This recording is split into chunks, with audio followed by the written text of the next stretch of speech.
नमस्कार। स्वागत है आप सबका राजनीति के इस अखाड़े में। मेरा नाम है अजय सेतिया।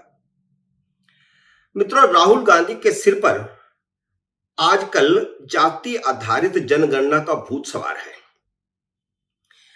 लोकसभा के पिछले विशेष सत्र में राहुल गांधी ने कहा था कि उनकी पिछली यूपीए सरकार ने जाति आधारित जनगणना करवाई थी और मोदी सरकार को चाहिए कि वह जाति आधारित जनगणना के वह आंकड़े जारी करें। उन्होंने लोकसभा में यह धमकी भी दी थी कि अगर सरकार वह आंकड़े जारी नहीं करेगी तो हम कर देंगे। तब सवाल भी उठा था कि जिन आंकड़ों को सरकार ने जारी नहीं किया था वह राहुल गांधी या कांग्रेस पार्टी के पास कैसे पहुंच गए। क्या सरकारी रिकॉर्ड में से वह चोरी किए गए हैं?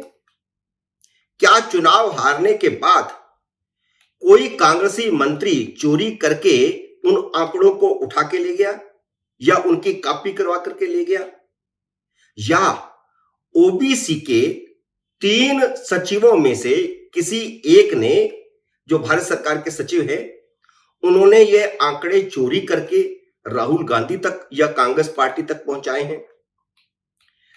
राहुल गांधी ने यह लोकसभा में भी कहा था और बाहर भी बार बार कह रहे हैं कि भारत सरकार के 90 सेक्रेटरीज में से सिर्फ 3 ओबीसी के हैं और उनके हाथ में सिर्फ 5% बजट है।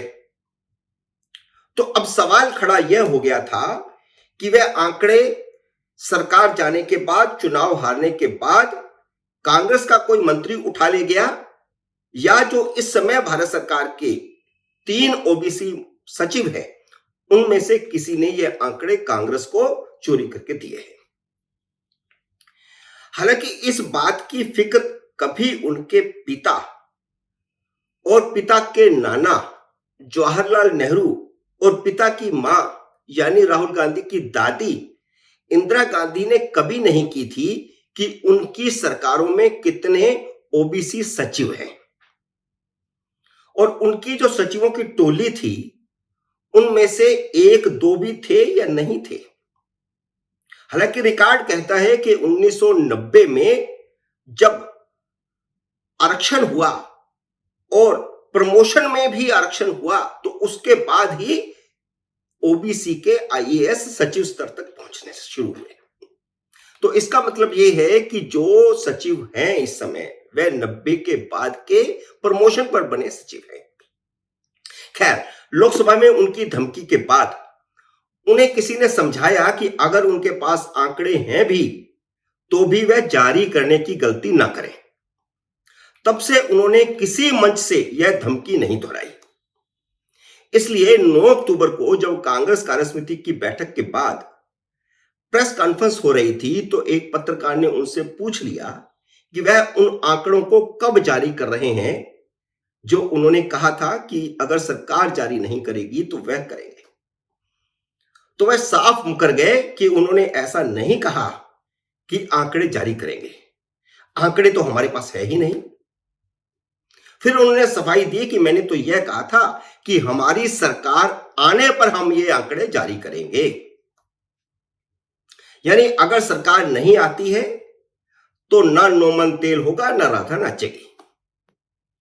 वैसे राहुल गांधी को बताना तो यह चाहिए कि जो आंकड़े 2011 की जनगणना में इकट्ठे किए गए थे और जिस जनगणना को 2012 में जारी कर दिया गया था और जो उनकी सरकार 2014 तक सत्ता में थी और 2 साल हो जाने के बाद भी वह जातीय आधारित जनगणना के आंकड़े उनकी सरकार ने जारी क्यों नहीं किए थे? इसका क्या जवाब है उनके पास? वैसे यह कांग्रेस की पुरानी आदत रही है। 2013 से 2018 में कर्नाटक में कांग्रेस की सरकार थी। यही सिद्धारमैया मुख्यमंत्री थे जो अब हैं और 9 अक्टूबर को कांग्रेस कार्यसमिति की बैठक में भी मौजूद थे। उन्होंने 2014-15 में जाति आधारित सर्वे करवाया था। ये आंकड़े 2015 में आ गए थे। उनकी सरकार 2018 तक रही थी और 2018 में जब सरकार हार गई तो उसके बाद भी कांग्रेस के समर्थन से ही कुमारस्वामी की सरकार थी 1 साल तक। यानी आंकड़े आ जाने के बाद 4 साल तक वो आंकड़े कांग्रेस सरकार के पास ही रहे, उसे जारी नहीं किया गया। और जब कर्नाटक में जारी नहीं किया गया, जब देश में जारी नहीं किया गया, तो अब किस बात के लिए ओबीसी की जनगणना का नारा इतना लगाया जा रहा है? जिस कांग्रेस ने अब जाति आधारित जनगणना को मुख्य चुनावी मुद्दा बना लिया है, उस कांग्रेस ने हमेशा जाति आधारित जनगणना का विरोध किया था। यह इतिहास का सच है। 1931 में जब अंग्रेजों ने पहली बार जाति आधारित जनगणना करवाई थी तो कांग्रेस ने विरोध किया था। खुद महात्मा गांधी ने विरोध किया था और कांग्रेस के विरोध के कारण ही अंग्रेजों ने 1941 की जनगणना के आंकड़े जारी नहीं किए थे।